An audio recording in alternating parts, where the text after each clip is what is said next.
Sekitar 4 bulan setelah kita rilis video mengenai kapan vaksin corona datang, akhirnya vaksin corona pun datang. Namun, jika kalian perhatikan di berita, terdapat berbagai macam tipe vaksin corona. Lantas, apa perbedaan antara vaksin-vaksin ini? Apakah ada yang lebih manjur dari yang lain? Atau apakah semuanya sama saja?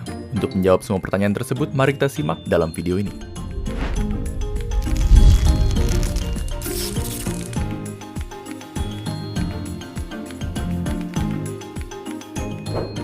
Untuk video ini, kami akan membahas 5 vaksin corona yang berbeda, yaitu vaksin dari Pfizer-BioNTech, Moderna, AstraZeneca Oxford, Sputnik V, dan tentunya yang pertama masuk ke Indonesia, Sinovac. Terdapat sejumlah perbedaan antara vaksin-vaksin corona ini. Perbedaan terbesar di antaranya adalah perbedaan berdasarkan cara kerjanya. Maka, untuk video ini, perbedaan itulah yang akan kita bahas.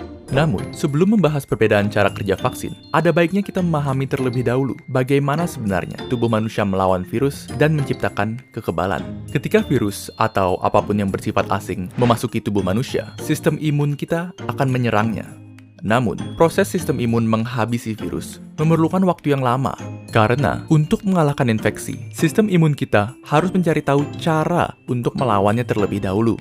Sementara proses ini berlanjut, virus akan terus menyebar dan berlipat ganda, dan tubuh yang terinfeksi akan jatuh sakit.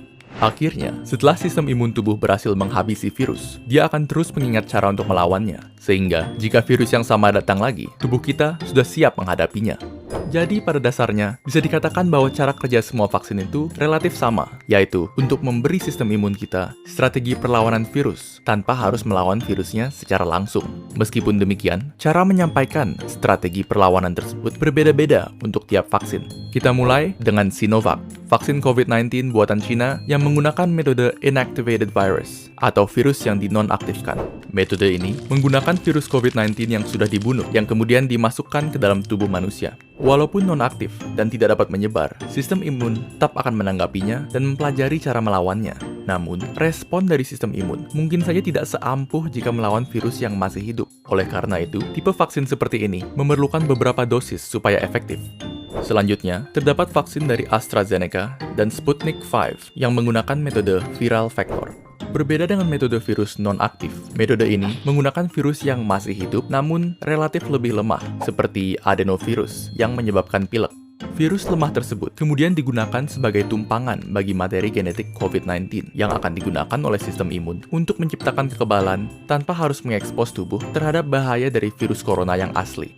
Dan selanjutnya, metode yang paling banyak dibicarakan dan yang termutakhir di antara vaksin-vaksin yang ada, yaitu vaksin mRNA yang digunakan oleh Pfizer,